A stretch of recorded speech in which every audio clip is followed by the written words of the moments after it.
Дякую.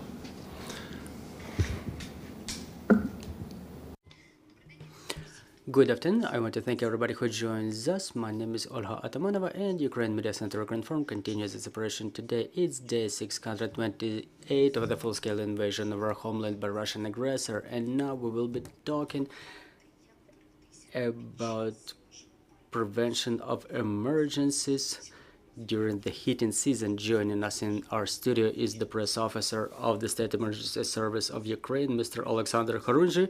Good afternoon, Mr. Oleksandr.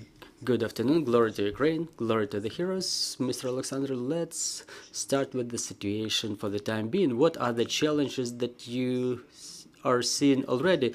Let's start with the main threat of the heating season is the fire threat.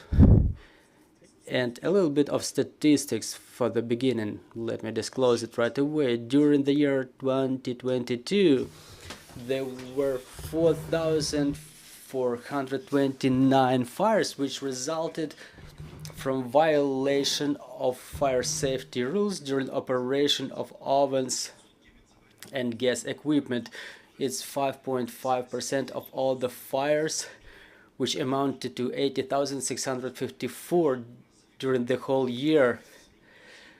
Those fires resulted in death of 259 persons, including 3 children.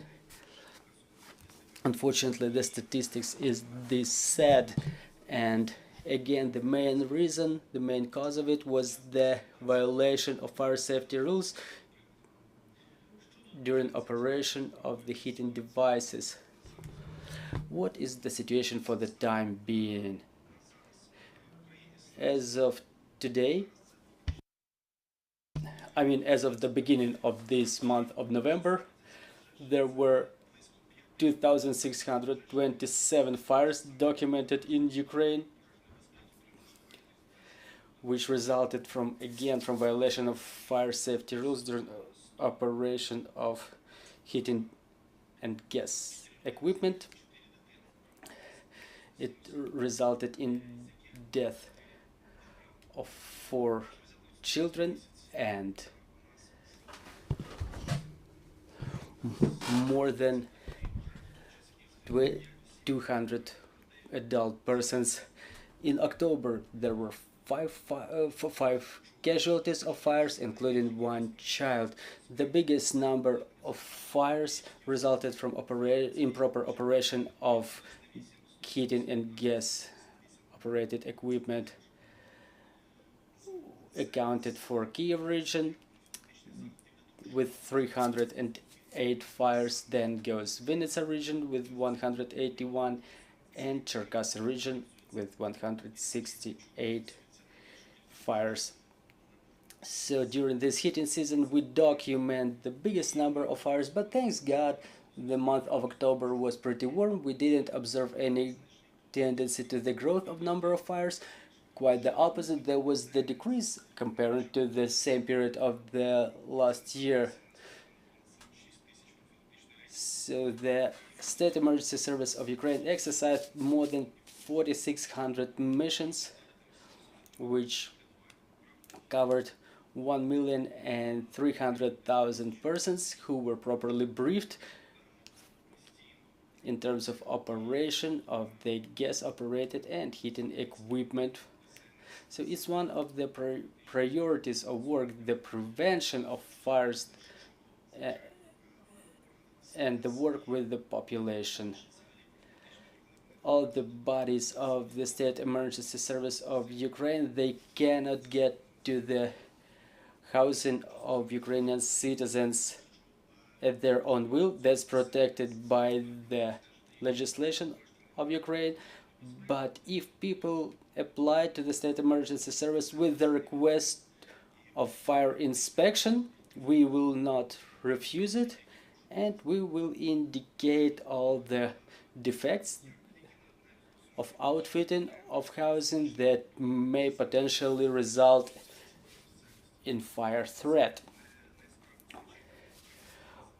Well, talking about the improper operation of ovens and gas-operated equipment, we're talking mostly about the rural areas here. So we urge the citizens not to use any gas equipment in adjacent areas near the ovens. And one of the main reasons of or causes of fires is the lack of cleaning of chimneys, because people just usually may be poisoned by the fire gas in case there is a cinder on the walls of the chimney which is not cleared. There are special briefings that we've developed for all categories of equipment, improper operation of which may result in fire or injury to the people. First is the use of electric heating devices. Just a couple of words about that. Please make sure not to use self-made electric devices for heating. Also, don't switch on a lot of pieces of electric equipment at once using the same socket, which may result in overload of networks. Also, do not use the electric heating devices to dry the clothing, and don't leave such devices on and unattended. Secondly, obviously we expect, God help us, not to have it happen, but we're all preparing to the terroristic attacks of Russian Federation on the energy infrastructure of Ukraine. Thus, we've contemplated a number of preventive measures that we want to brief our citizens on, something that the people may use to prevent the fire in their housing. So if there is no light, people usually use the candles, specifically in rural areas. So please use stable chandeliers. Keep the candles away from flammable materials. Just leave a butt of 2 to 3 centimeters, and don't leave any open fire sources unattended. Remember, last year when the lights were switched off, people started using the gas burners, touristic gas burners. That was the first time we were facing this kind of threat that we had to react to. We've developed a number of recommendations for the people to avoid emergencies. And after the month of December, it was the 10th of October, month of October. It was the 10th of October when there were the first shellings of the first missile strikes on our energy infrastructure. It was the first time that people started using those gas burners. So if possible, please don't use such devices at home, because they are not fit for home use. But when you need to heat up some food for your children and there is a long-term period without lights, so we have a number of pieces of advice. Please comply with the instruction of the manufacturer. Also, use only certified devices. Please read the instruction carefully and comply with all the rules. And it's very desirable also to preserve the bottles somewhere not on the balcony, but rather in a specific areas, because when such bottles get from cold to the warm to the room, the gases that are inside of those bottles, they tend to expand, and such bottles may leak, and this leakage may result in explosion and subsequent fire. Also, of course, don't leave such bottles near the electric stoves, electric burners, because if the lights go back on, such bottles may explode. There are also recommendations for generators, and there are recommendations for storage of POL for the generators. You may get familiarized with all the recommendations on the website of State Emergency Service of Ukraine. We have a section on our website which is called Power Shutdowns. Of course, if we read through all of them, we're just going to run out of time of our press conference. Also, how is the State Emergency Service preparing to the winter season? We have the plan of actions developed to prevent the threats and the plan of response for the emergencies during the winter season of years 23-24, and in accordance with this plan, we've contemplated the size of quick response teams. We have a list of the most vulnerable infrastructure of Kyiv region and other regions of Ukraine. We have a list of most vulnerable roadways, snow blizzards on which may result in significant traffic gaps. But to prevent such emergencies, State Emergency Service of Ukraine contemplated more than 20,000 personnel and more than 1,300 units of material. What kind of material it can be? Is the engineer material, engineer machinery, snow cleaning machinery, which is managed mostly by the local governments, but even here there are certain ways that we can help. 20 units of all-terrain vehicles,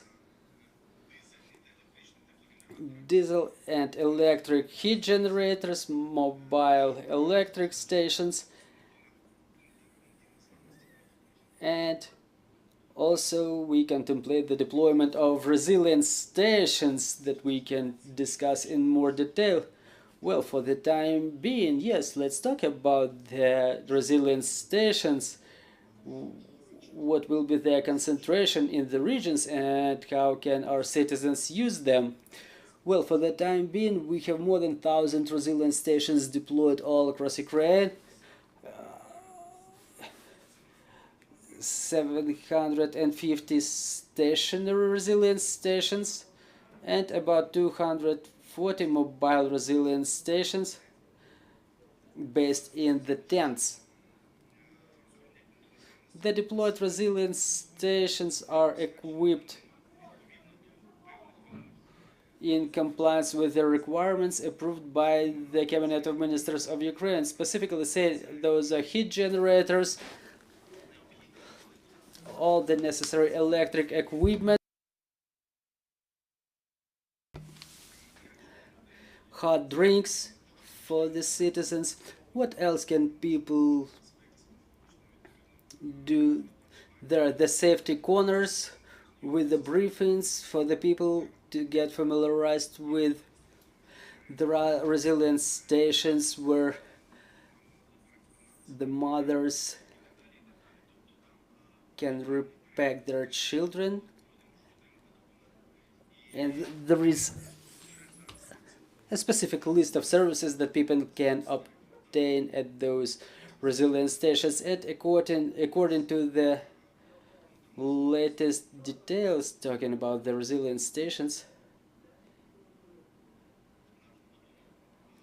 we provided help for more than 635,000 people, well, starting from October 2022, and in year 2023 106,043 persons received assistance at the resilience stations, and we continue improving our operations to make sure that people can get timely help from the representatives of State Emergency Service of Ukraine, because usually at the resilience stations there are representatives of SISU and Ministry of Foreign Affairs on duty or from patrol police, for example.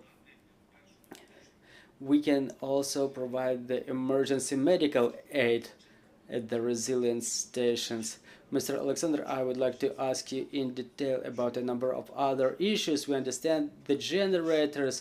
Many Ukrainians procured them during previous year when the mass terroristic strikes of the Russians had begun. So all those types of devices, do they require any types of maintenance? We understand they were sitting somewhere in the storages during summer, so before they're getting back in operation, do people need to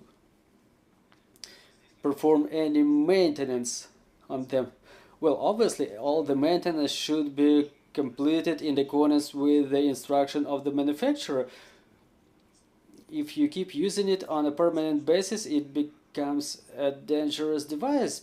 Why is it dangerous? Because it creates not only electric current, but it's also harmful because it emits different burning products. If you install it inside of any premises, it may end very dangerous for the people. So the first thing, the first rule to observe as you install the generator, don't use it inside of any rooms. Also install it away from the windows or doors so that the burning products of the generator don't end up inside of the housing. Also, all the users are supposed to inspect the generator for defects and rectify those defects in case there are any. Also make sure there is no corrosion.